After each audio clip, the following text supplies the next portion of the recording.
Welcome to $100 Plus Mileage, the podcast that gives you a peek at New Hampshire's legislative process and unpacks the facts, pros, and cons.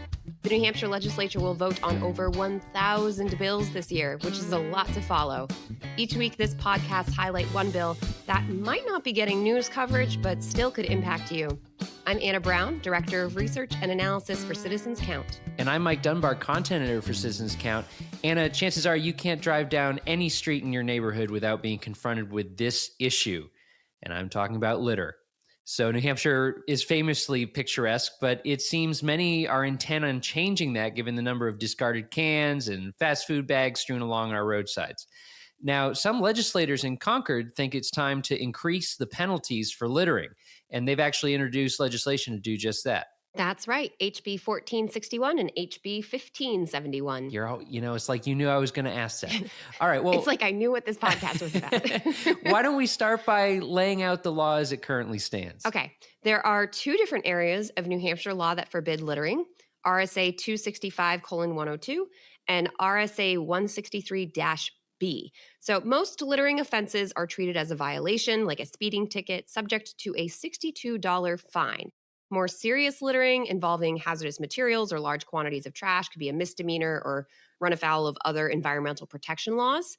If you throw litter out of a car, truck, or boat, you can get your license suspended for up to 7 days. And a judge can also order a person to clean up whatever they litter. Some towns also pass their own litter laws that have heavier fines or related rules. All right. Okay, that makes sense. So you mentioned that legislators are considering two bills this year to increase the fine for littering? Yes. So HB 1461 would fine litterers a minimum of $300 for a first offense and $500 for a second offense. And then any third or subsequent offense would cause the suspension of the person's driver's license for 90 days. And that part was a bit too much for some legislators, went a little too far on the House Transportation Committee. So they are recommending the full House amend the bill by dropping that 90-day suspension. So it would just raise the fines from $62 to $300 for that first offense and $500 for a second offense. Gotcha. The second bill, HB 1571, would increase the fine for littering by 20% and send that new revenue to the Fish and Game Department to support conservation officers. The House Criminal Justice and Public Safety Committee is recommending the full House kill this bill because the estimated one-time cost to implement the changes, about $75,000, would eclipse any new revenue from that 20% fine increase, which, according to the bill's fiscal note, would be less than $5,000 a year.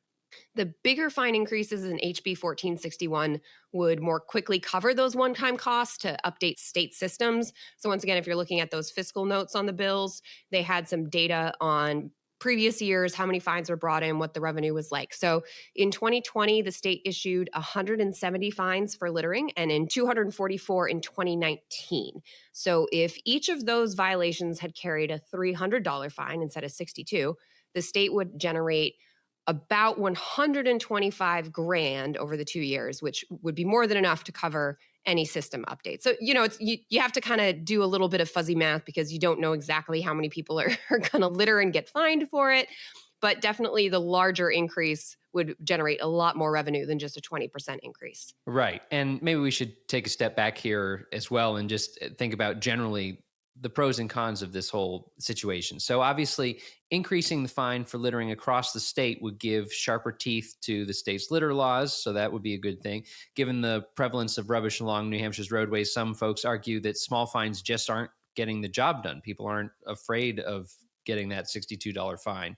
And, maybe if that was increased, people would think twice about throwing the empty soda bottle or the cigarette butt out of the window. It might also encourage officers to enforce litter laws more frequently because, I think a $62 fine, it's littering. Officers might not, think, let's not step in. Whereas $300, it's more money for the state. So, of course, then you get the flip side of the law enforcement argument because people will also say there's some challenges in the world right now about law enforcement and the public and misuse of force. And maybe we should not be encouraging law enforcement to be policing littering because obviously it's not, it's not murder or beating someone. It's ugly, it's bad for the planet, it's bad for the community, but stricter litter law maybe could lead to more hostile interactions between officers and the public.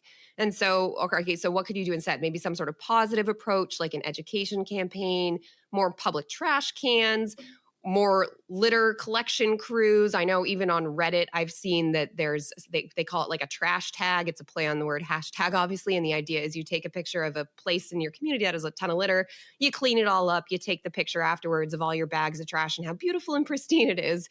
So, there's other ways to address this besides big fine, big angry fine. Right. Yeah. Another alternative I've seen would be just a bottle deposit law. So creating an incentive for people to return their bottles to designated receptacles instead of tossing them. HB 1652, another 2022 bill, would actually do just that. The state could also ban or limit distribution of some commonly littered items, such as plastic bags or straws. And yet another 2022 proposal, HB 1119, would allow towns to regulate the distribution of single-use plastic and paper bags to customers. Both of those bills have been subject of heated debate, as you can probably imagine. Very heated debate. But we'll save the pros and cons on those for another article. All right, Anna. So as we always do, we want to tell people, how can they make their voices heard on these bills? The next step for HB 1461 and HB 1571 is a vote from the full House of Representatives, and the State House is next scheduled to meet February 16th, another voting day in Manchester, and they're also planning to continue to the next day if needed. So if you have an opinion on the state's litters laws, maybe you absolutely think that fine needs to go up to be a deterrent and stop people from littering, or maybe you think, no, that's not the right approach. I think that we should focus on other programs or ways to stop people. Reach out to the legislators who represent you and let them know where you stand. If you want to find who represents you, you can always go to citizenscount.org/elected-officials, or you can just click on our nav bar right on that elected officials, and you can select your town in our drop down. We try to make it as easy as possible. Right. And I think we mentioned this in the last episode, but it's always helpful for legislators to hear about your personal experiences with an issue. So don't necessarily feel like you have to, cite all these statistics or be some kind of expert in litter. You are expert enough just having experienced it, or, whichever side of the issue you fall on is plenty of reason to make your voice heard. So don't be afraid to do that. With that, Anna, it's time for Only in New Hampshire. What you got for us this week? So while researching this bill, I came across the DMV's list of driving offenses and corresponding fines. It's called the Uniform Fine Schedule. And as we mentioned earlier, the fine for littering is $62. I became very curious to compare that to fines for all sorts of other things. And there are definitely some offenses that I didn't even expect to see on there. So, for example, carrying passengers in a truck, I assume like in the bed of the truck, right. $62 fine. Failure to yield to an emergency vehicle, also $62. That one's interesting because I'm a little bit like, that seems kind of seems serious. Worse to me, but okay. Driving on the sidewalk, also $62. And then the one that really had me laugh, maybe I shouldn't laugh, but policy, it's always an interesting context. There's always a story. And so this one, you just read it at face value and you have to wonder, road racing, $62.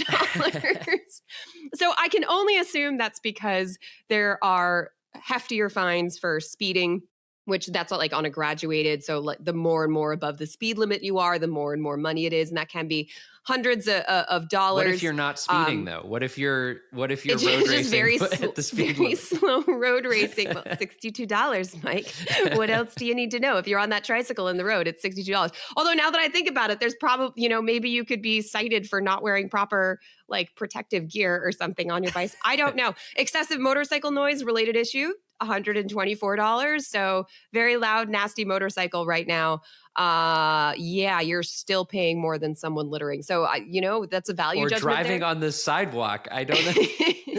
Well, that's also another one too, where I just feel like you can picture it on so many different levels. There's other offenses. Like, it's probably most likely other things are going on at the same time, right? Like maybe that person is inebriated. What if you're just really bad? What if you're just a terrible driver? Well, then you also get and then you go like, I don't know, is there reckless endangerment or something that would come into play?